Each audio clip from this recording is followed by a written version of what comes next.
Hussle, check me out. You in trouble, Check me out. pay us now, Check me out. or pay me double. Check me out. New Nipsey Hussle, Check me what's out. up? Nipsey Hussle.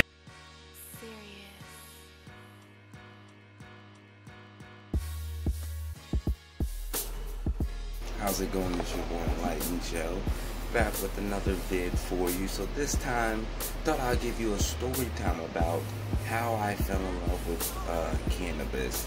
But I'll give you a several part series. So this will be part one of how I fell in love with cannabis. But let's do what we do first. Hold on, excuse me, wait. I know you got your joint and shit, but for the people that I gotta hold up. Let me do. You doing alright though? Everybody's doing alright, you know? You're just getting off work, nice. If you're at work, finish it. If you're off, nice. So take a moment for yourself. I'm trying to catch up to you. I know you got the blunt. Hold up, let me catch up.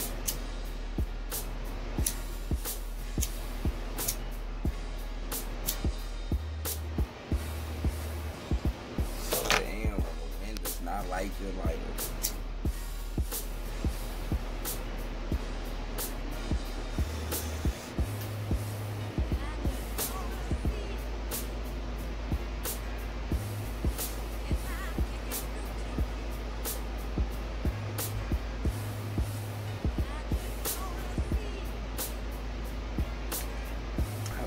I love it. Take a moment for yourself.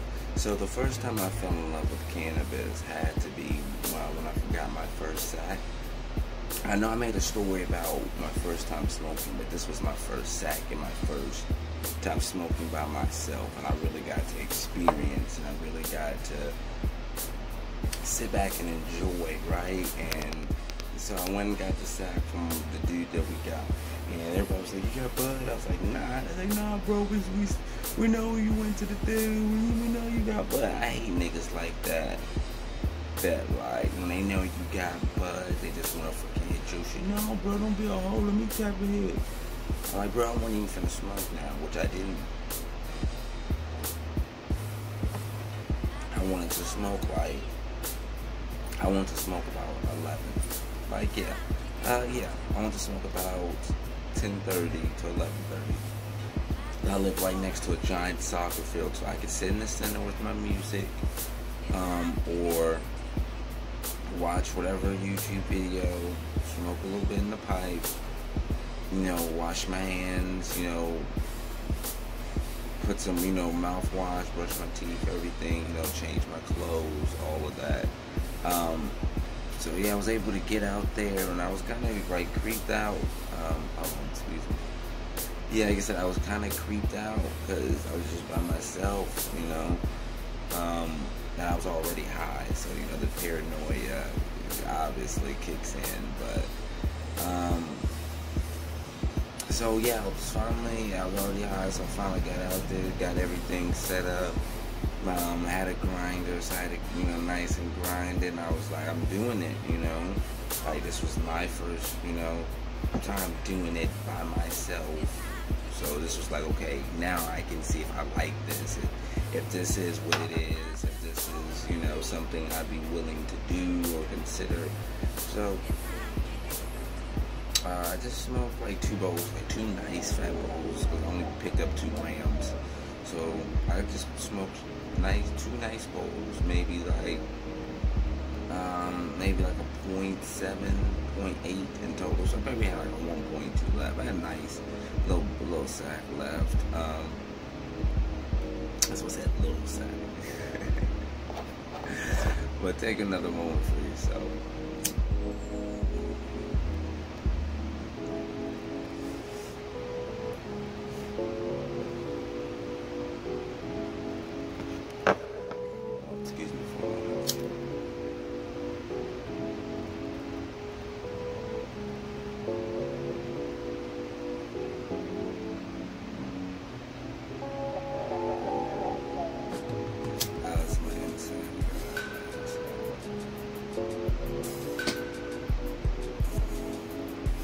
didn't bring the special cup. I had the first take cup. I'm boycotting sports. I don't watch any of that because, in my opinion, it doesn't matter. You know what I mean? It doesn't matter.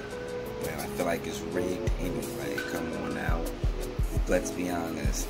It's the average mind can't even keep a song #1 for 3 months. You let alone, I don't know. It's rigged. It's rigged to the point where they're just doing it to keep your mind. Just think about it. Football went from, oh, you could barely score 3-3. Now they're like, oh, we want the offense to put up 54. Now we want basketball. We want y'all to score 250 a game. Like, so I choose to boycott it. Where did you take your hits? Like I said, you can never take enough moments in life, so always take a moment for yourself. But to get back to my story, like I said, I smoked 2 bowls, really sat there, enjoyed it, and vibed. It was a 50-50, so it was kind of nice body, could go to sleep, felt really good if I wanted to stay up. Very, very, like I said, amazing, but I can't remember the name of it. Might have been like Blue Dream. It was something like Blue Dream OG, somewhere in that range, you know, the kind of basic flavors. Blue Dream OG, sour. It wasn't sour diesel, but it had to be between like Blue Dream OG, like Bubba, something of that nature. You get what I'm saying? So, like I said, smoked 2 bowls of that. Don't know how I made it home, but I was able to make it home, and that was some of the best sleep I've ever gotten. And that's what made me, excuse me, that's kind of what made me like Bud Part 1. So it's going to be a 3-part. So it'll get better and better. The storytelling to get better and better in the other 2 parts than it is in the first part. I just want to kind of introduce this little Storytime series. It's going to be a 3-part series. Super dope. So, like I said, that's the first time I've kind of fell in love with it. Now you gotta kind of hear the second and the third.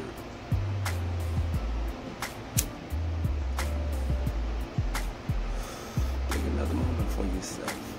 Like I said, you're amazing. You're doing good. You're being safe. And like I said, you know, I just always want to give you pure positivity and pure love, and just be genuine with you and let you know, like I said, I'm in your corner. Just as you're in my corner, I'm in your corner. I have your back. I'm here to listen. I'm here to smoke with you. You know what I mean?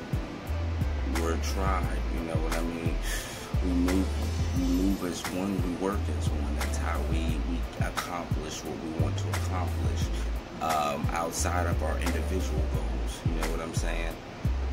So, you know, like I said, I just hope that you're doing amazing, that you're doing good, and like I said, that you're being safe, and that you're smoking amazing, that you're smoking great, that you're just relaxing, you know what I mean? Because I know how stressful life is, I know how stressful this can be.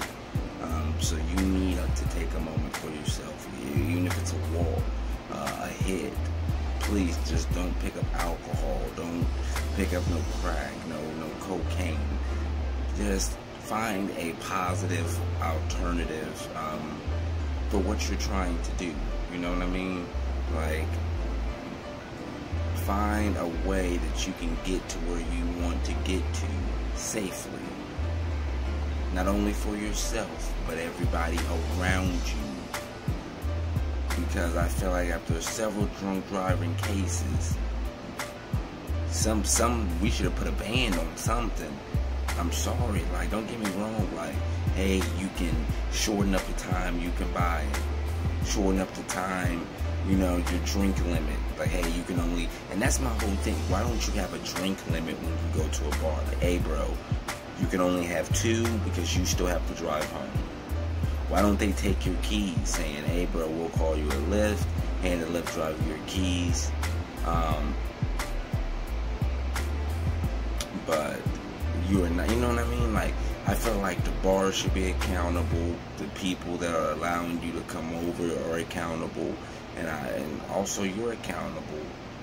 You know what I mean? Just don't want to depend on nobody else.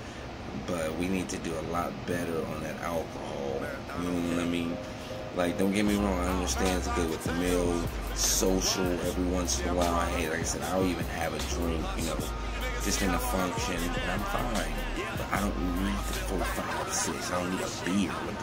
Why do you drink that? Like, you can say the same thing with a cigarette, but come on, man, I can't even, like, tolerate a beer.